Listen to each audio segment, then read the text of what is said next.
ناظرین ہمارے اس پروگرام میں ایک بار پھر سے خوش آمدید۔ بخاری صاحب یہ بتائیے گا 10 محرم کے دن کی فضیلت اور اہمیت کے حوالے سے، روزہ رکھنے کے حوالے سے، دوسروں کی خدمت سے مراد کھانا کھلانے کے، پانی پلانے کے حوالے سے کیا فضیلت ہے؟ جو ابھی ڈاکٹر صاحب فرما رہے تھے میں اسی تسلسل کو تھوڑا آگے بڑھاتا ہوں۔ جی جناب آدم علیہ السلام ہمارے بابا جان سے جب ترک اولا ہوا تو ان کی جو توبہ تھی، ربنا ظلمنا انفسنا وان لم تغفر لنا وترحمنا لنکونن من الخاسرین، یہ کلمات اللہ نے سکھائے تو 10 محرم کو توبہ قبول ہوئی۔ اور جناب طوفان نوح میں جناب نوح علیہ السلام کی کشتی 10 محرم کے دن ہی قرار پائی تھی، نجات کے پار لگی تھی۔ اور جناب ابراہیم خلیل اللہ علیہ السلام یا نار کونی بردم وسلام علی ابراہیم 10 محرم کا دن تھا۔ اور جس دن جناب موسیٰ علیہ السلام نے اپنا عصا مار کے نیل کے 2 ٹکڑے کیے اور راستہ بن گیا تھا، اور موسیٰ علیہ السلام اور بنی اسرائیل اس سے نکل گئے اور فرعون واپس اسی راستے پہ ہوا تو اللہ نے دریا ملا دیا۔ 10 محرم کا دن تھا۔ حضور علیہ السلام جب مدینہ تشریف لائے تو یہودی 10 محرم کا روزہ رکھتے تھے کہ آپ روزہ کیوں رکھتے ہیں؟ انہوں نے کہا جی اس دن موسیٰ علیہ السلام کو فتح ملی۔ آپ نے فرمایا موسیٰ میرے بھائی تھے، میرا حق آپ سے زیادہ تھا۔ آپ نے 9-10 کا یا 10-11 کا کہ یہود سے مشابہت نہ ہو آپ روزہ رکھیں۔ اس اعتبار سے اب 61 ہجری کے بعد وہ روزہ اسی روزے کو جاری کیا گیا اولاد یزید میں بعض ملکوں میں کہ ہمیں فتح ملی تھی، اس لیے ہم فاقے کا حکم روزہ ترک کر دیا گیا، کیونکہ روزہ پہلے موسیٰ علیہ السلام کو فتح کے تھا، اب وہ فتح یزید کے مناتے ہوئے یہ اس کو روزہ کہتے ہیں، لہذا اس پہ تھوڑا سا یہ اختلاف ہے۔ اس دن چونکہ اہل بیت اطہار سے کھانا پینا ان کا پانی سب بند تھا، آپ اظہار یکجہتی کے طور پہ کھانا پینا وہ سب فاقہ عصر کے وقت تھوڑا بہت کھا لیں، ورنہ سارا دن آپ ایک طرح سے روزہ اسے فاقہ کہہ لیں۔ وہ روزے کی ایک چھوٹی شکل ہے، روزہ نہیں ہے باقاعدہ، کیونکہ اس سے روزہ شکرانے کے طور پہ رکھا جانے لگا، اس لیے اس کو اس طرح اس سے یہ اختلاف۔ تو 10 محرم ہی امام علی مقام نے وہ اولاد وال قربانی پیش کی، اور یہ روز ازل سے قبلہ اسامہ صاحب، روز ازل سے محرم محترم مہینہ ہے اللہ کی بارگاہ میں، اور اس کا عقدہ یہ کھلا 61 ہجری 10 محرم کو جب امام علی مقام علیہ السلام نے اپنے اعضاء و انصار کے ساتھ قربانی کی وہ اولاد وال داستان رقم کی کہ اسلام زندہ ہوتا ہے ہر کربلا کے بعد۔ اب قیامت تک اسلام پہ کوئی آنچ نہیں آئے گی، چھوٹی چھوٹی کربلائیں آئیں گی، جیسے میرے محترم مفتی صاحب نے ابھی فرمایا تھا یا ایھا الذین آمنوا، یہ جو آپ واستعینوا بالصبر والصلاۃ ان اللہ مع الصابرین سے آ گئے، اس سے آ گیا وَلَا تَقُولُوا لِمَنْ يُقْتَلُ فِي سَبِيلِ اللَّهِ أَمْوَاتٌ بَلْ أَحْيَاءٌ وَلَٰكِن لَّا تَشْعُرُونَ وَلَنَبْلُوَنَّكُم بِشَيْءٍ مِّنَ الْخَوْفِ وَالْجُوعِ وَنَقْصٍ مِّنَ الْأَمْوَالِ وَالْأَنفُسِ وَالثَّمَرَاتِ وَبَشِّرِ الصَّابِرِينَ الَّذِينَ إِذَا أَصَابَتْهُم مُّصِيبَةٌ قالوا ان للہ و انا الیہ راجعون اولئک علیہم صلوات من ربہم ورحمہ واولئک هم المہتدون۔ یہ پورے کا پورا رکوع امام علی مقام علیہ السلام کی قربانیوں کے ہے کہ آپ کو آزمائیں گے، کس سے؟ خوف سے، جو سے، بھوک سے، نقص من الاموال والانفس سے، اور جانوں کی خوف اور اپنے اموال کی خوف، والثمرات پھلوں کی کمی سے، بیٹے آنکھوں کا پھل بھی، اپنی جان کی قربانی، بیٹوں کی قربانی، سب کی قربانی، خوف اور بھوک، آگ خیام میں سب کچھ جمع ہو گیا، پیاس ایک جگہ پہ، کہیں خوف ہے، کہیں بھوک ہے، کہیں قتل ہے، کہیں جان کی، یہ 5 آزمائشیں جو خدا نے قرآن میں سورہ بقرہ کی اس رکوع میں بیان فرمائی، امام علی مقام پہ آ کے گری، 5 کی عزت جو بڑی ہے تو مصیبت بھی بڑی ہے۔ نبی یہ جنت کے سردار ہیں، اعمال کی بنیاد پہ نہیں ہے، چھوٹے ہیں، 4 سال کے ہیں، 5 سال کے امام حسن ہیں، الحسن والحسین سیدہ شباب اہل جنہ، حضور فرمائے جنت کے سردار ہیں۔ اعمال تو ابھی انہوں نے کیا کوئی نہیں، ابھی تو درجہ عصمت میں ہیں، معصوم ہیں، بچپنا ہے، کبھی حضور کے کندھوں میں، کبھی شانوں میں، کبھی حالت نماز میں، اور کبھی مسجد نبوی میں ممبر میں خطبہ کے دوران، خطبہ جمعہ کے درمیان حضور شہزادوں کو بٹھا کے پشت پہ سوار کر کے نمازیں پڑھ کے امت کو بتا رہے ہیں یہ جنت کے شہزادے ہیں۔ عمل کوئی نہیں کیا، عمل کیا تھا؟ پتہ تھا نبی علیہ السلام کی نگاہ نبوت قیامت تک دیکھ رہی تھی کہ یہی وہ میرے فرزند ہیں جنہوں نے دین کے اوپر جب قربانی کا وقت آئے گا تو سب کچھ خدا کے لیے قربان کر دیں گے۔ تو یہ وہ 10 محرم کو وہ ابدیت، وہ عزت عطا فرمائی۔ آج جب کبھی بھی عاشوراء کا سورج طلوع ہوتا ہے، محرم آپ کا پہلا اسلامی سال شروع ہوتا ہے، تو اسامہ بھائی اس میں آپ دیکھیے کوئی یہ نہیں کہتا کہ یہ وہ مہینہ ہے جس میں آدم کی توبہ قبول ہوئی، یہ وہ مہینہ ہے جس میں نوح کی کشتی کنارے لگی، یہ وہ مہینہ ہے جس میں ابراہیم کی نار گلزار ہوئی، یہ وہ مہینہ ہے جب موسیٰ علیہ السلام کو فتح ملی۔ جب کبھی بھی امام حسین نے ایسی اس کی تاریخ بدلی ہے، وہ انقلاب برپا کیا ہے، وہ سیرت طیبہ کے نقوش چھوڑے ہیں کہ قیامت تک جب یہ طلوع ہوگا، مسلمان نہیں، شیعہ سنی نہیں، ہندو بھی، سکھ بھی، انگریز بھی کربلا جا کے بتائیں گے کہ یہ وہ مہینہ ہے جس میں امام علی مقام نے وہ داستان قربانی کی رقم کی، حق و باطل کا وہ مارکا لڑا اور وہ جیتا، اور اقلیت سے اکثریت کا مقابلہ کر کے ڈٹ جانے کی، حق کی خاطر قیام کرنے کی وہ مثال قائم کی کہ اب یہ مہینہ اور یہ 10 محرم امام علی مقام علیہ السلام کے ساتھ منسوب ہو گیا۔ اور آج آپ دیکھیں گے کہ یہی وہ درس تھا، یہی درس کربلا ہے، اور کربلا سے یہی ایران نے وہ لیا کہ 56 اسلامی ملک خاموش ہے، وہ تنہا اسرائیل اور امریکہ کے ساتھ تنہا لڑ رہا ہے۔ کل بھی اولاد رسول لڑی تھی اور آج بھی اولاد رسول قربانیاں دے رہی۔ یہ کربلا ہی کا تو درس ہے، یہ وہی حسینیت کا ہی درس ہے، یہ وہی سیرت ہے جو مفتی صاحب برادر عزیز فرما رہے تھے کہ سیرت بنائیں۔ ایران نے سیرت بنائی ہے، خالی رونا دھونا، یہ مجالس بپا کر لینا کریں، یہ کربلا نہیں ہے۔ کربلا امام علی مقام علیہ السلام کی راہ حق پہ چلنے کا، ان کی تقلید کا نام ہے، ان کے نقشے کفے پا کے سجدہ ریز ہونے کا، حق کی خاطر کٹ مرنے کا نام ہے۔ کربلا ایک انقلاب ہے، کربلا ایک درس ہے، کربلا ایک یونیورسٹی ہے، کربلا ایک تحریک ہے۔ کربلا قیامت تک حریت پسندوں کی سب سے پسندیدہ جگہ ہوگی کہ جب آپ مٹھی بھر حق پرستوں کے ساتھ، آپ طاغوت کے ساتھ اس انداز سے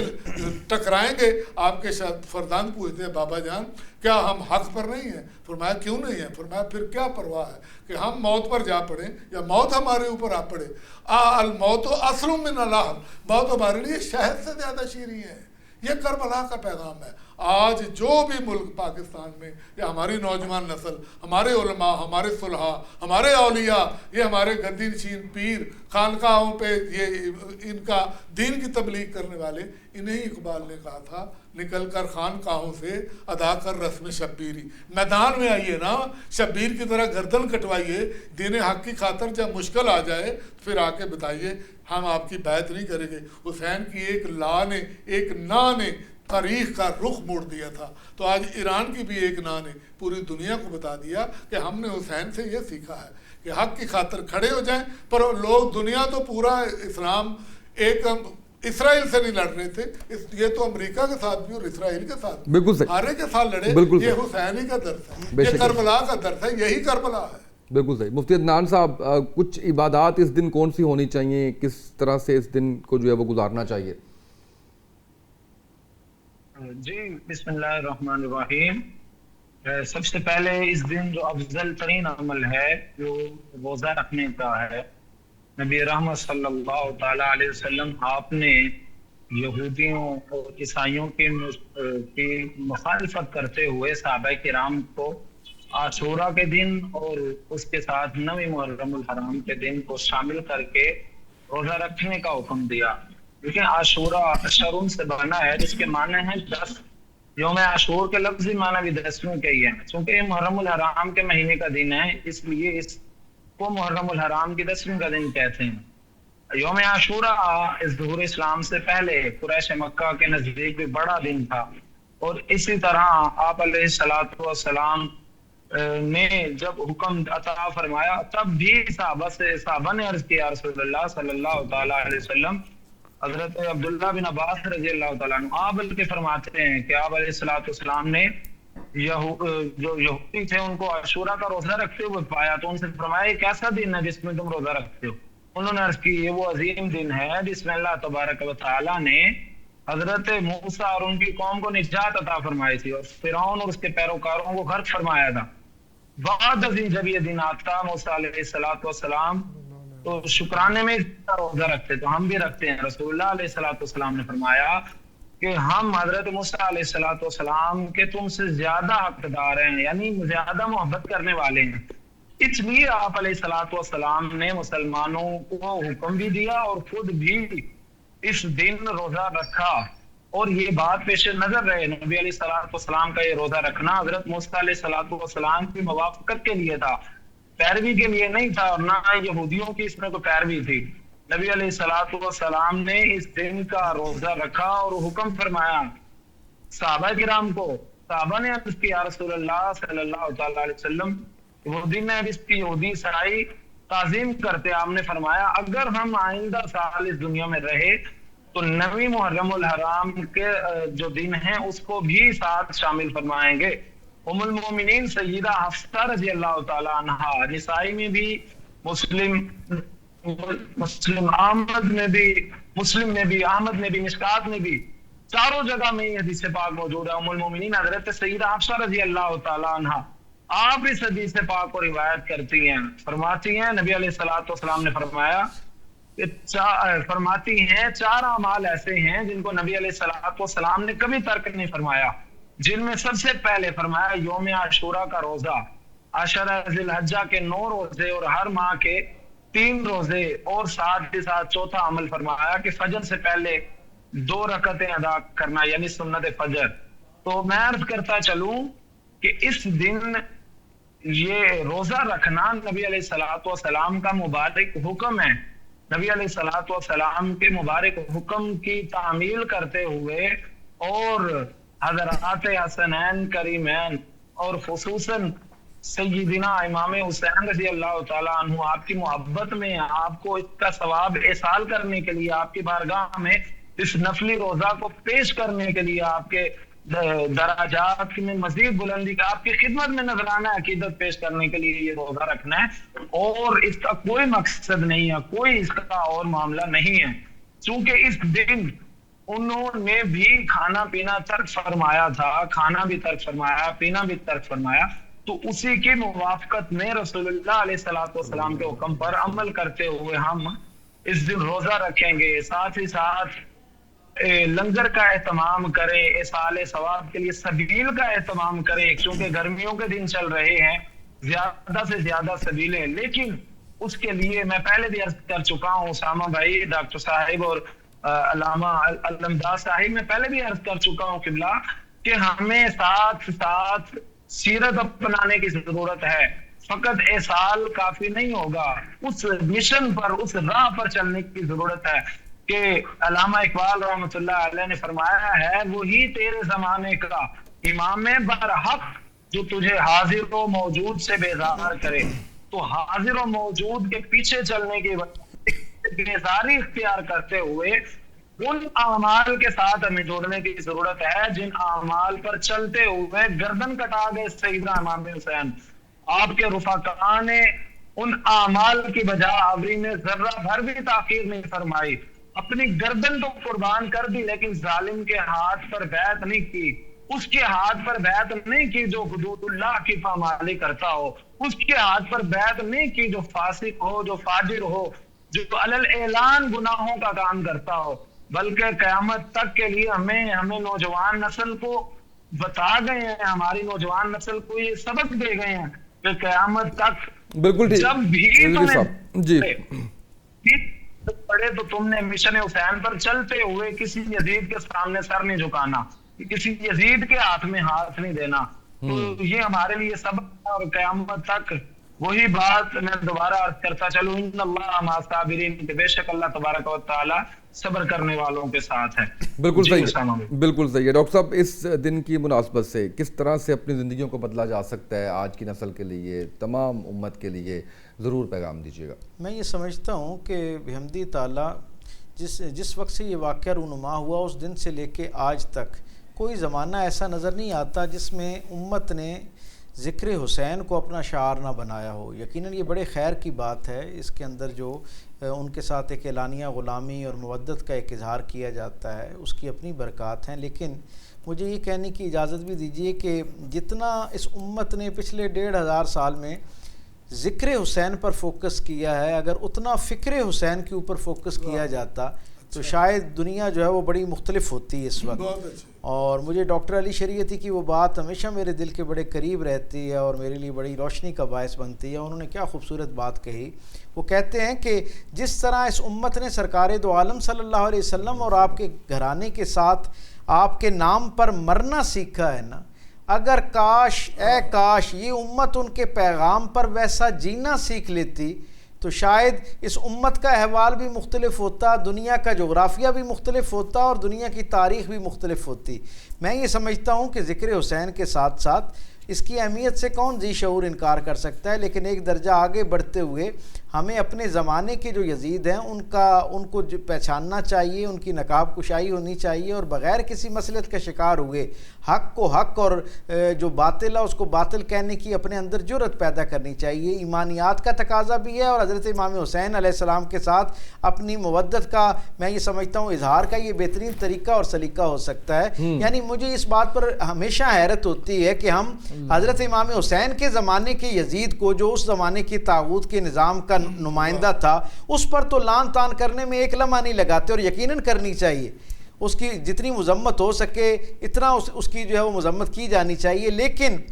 وہی شخص جو پوری توانائی کے ساتھ 10 محرم الحرام کو حضرت امام حسین کے زمانے کے یزید پر لان تان کر رہا ہوتا ہے، ٹھیک 11 محرم کو اپنی دنیا کے اور اپنی زندگی کے چند بہت نچلے درجے کے تقاضے جو ہیں ان کو پورا کرنے کے لیے وہ اپنے وقت کا جو یزید ہوا کرتا ہے اس کے ساتھ مصالحت کرتا ہوا نظر آتا ہے، اس کے لیے گنجائش اور رعایت نکالنے کی کوشش کر رہا ہوتا ہے۔ میں سمجھتا ہوں ہمیں اس دور معیار سے باہر نکلنا ہے، اور حضرت امام حسین کی قربانی بھی ہمیں یہ بتاتی ہے کہ جب آپ کے سامنے ظلم انفرادی درجے پہ ہو تو اس کی بھی مذمت ہونی چاہیے، لیکن جب ظلم جو ہے وہ ایک منظم نظام کی شکل میں آ جائے اور اس کی سپورٹ کے لیے، اس کی پشتبانی کے لیے پیچھے ریاست کے طور پر کوئی چیز کھڑی ہوئی نظر آنا شروع ہو، تو پھر آپ کو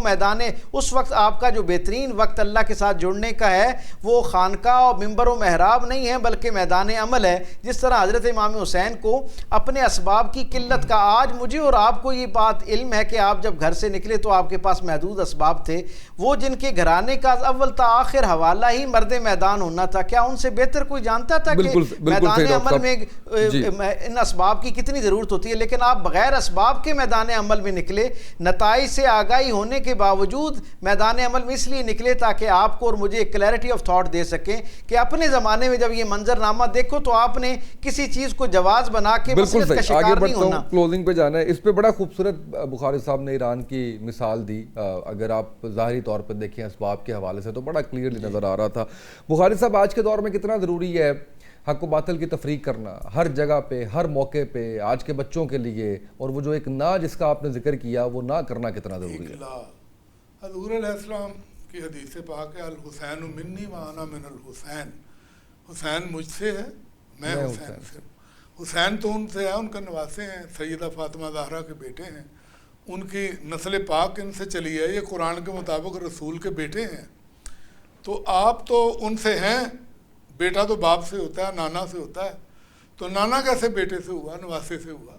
یہ حضور کی حدیث پاک متفق ہے، اس میں کوئی وہ نہیں، اختلاف ہی نہیں ہے امت میں بھی کہ حسین مجھ سے، میں حسین سے ہوں۔ تو 61 ہجری تک حسین رسول اللہ سے ہیں، 61 ہجری سے لے کے قیامت تک اب رسول حسین سے ہیں کہ انہوں نے اپنے نانے کے دین کے لیے جو قربانی دی۔ روز عاشور کا آپ پوچھ رہے ہیں پیغام، ڈاکٹر صاحب نے بہت خوبصورت پیغام دیا، اور مفتی صاحب تو ویسے ہی ماشاءاللہ عدنان صاحب زبردست ہیں۔ اِنَّا قتل الحسین حرارۃ فی قلوب المؤمنین لن تبرد ابدا الی یوم القیامہ۔ یہ بھی اللہ کے رسول کا فرمان، یقیناً حسین کا قتل مومنین کے دلوں میں وہ تڑ پائے گا، وہ گرمی پیدا کرے گا، وہ حدت و شدت پیدا کرے گا قیامت تک جو ٹھنڈی نہیں ہوگی۔ تو یہ عاشور کا دن اپنے طور پہ پیغام ہے۔ ہر شخص، آج میں نے سلیبیں اٹھائے کہ ہمارے مسیح بھائی بھی کربلا میں جاتے ہیں، اب انگریز بھی جاتے ہیں، سکھ بھی آپ دیکھیں گے ابھی مشیب چہلم کے موقع پر کربلا سے لے کے نجف سے کربلا تک 80 کلومیٹر دسترخوان لمبا لگا ہے، لوگ کھا رہے ہیں۔ آپ دیکھیں یہ کھانا پینا، اولیاء اللہ، آپ جائیں نا حضور داتا گنج بخش سرکار کے مزار پاک پر، آپ جائیں بابا فرید الدین گنج شکر پہ حاضری دیں، آپ معین الدین چشتی اجمیری سرکار کے جائیں، ابھی پیچھے آپ کے قریب چینل کے بی بی پاک دامنا ہے، کبھی کوئی شخص وہاں سے خرید کے کھانا نہیں کھاتا، آپ کو لنگر نیاز طعام وافر مقدار میں ملے گا۔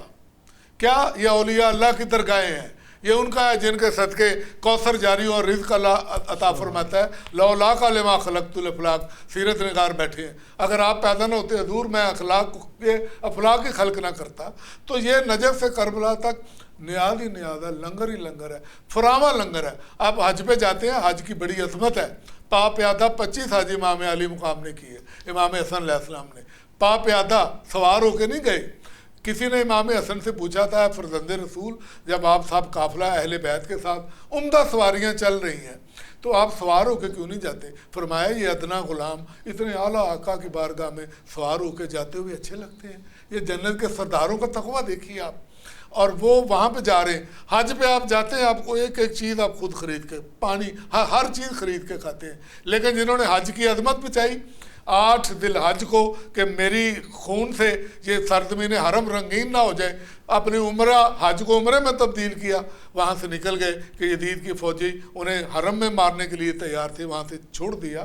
ان کے وہاں پہ آپ جائیں گے نگری میں، آپ کو ہر ایک چیز جو چاہیں گے مما یشتہون، جو چاہیں گے وہ آپ کو کھانے کے لیے ملے گا۔ ایک وسیع لنگر، وسیع نیاز، ایک مائدہ آسمان سے نازل ہوتا ہے۔ یہ پیغام یہی ہے کہ آج کے دن انسان کو بیدار تو ہو لینے دو، ہر قوم پکارے گی ہمارے ہے حسین۔ جوش نے کہا تھا، جوش اگر زندہ ہوتے تو میں ہاتھ جوڑ کے کہتا قبلہ آئیے۔ آج ہر قوم اور ہر مذہب ملت کے، کیا گورے کیا کالے، کیا عربی کیا عجمی، کیا افریقی کیا انڈین، کیا ہندو کیا سکھ، کیا مسیحی کیا شیعہ کیا سنی، ہر نوع فکر جو بھی غیرت مند ہے، جو عزت دار ہے، جو خود دار ہے، جو حق کو پسند کرتا ہے، جو باطل کا مخالف ہے، وہ کربلا میں امام کو خراج تحسین پیش کرنے کے لیے جاتا ہے۔ بہت شکریہ میرے تینوں مہمانوں کا، بہت شکریہ۔ ناظرین، اللہ ہم سب کو عمل کرنے والا بنائے۔ آج کے اس پروگرام سے اتنا ہی، اجازت دیجیے، اللہ حافظ۔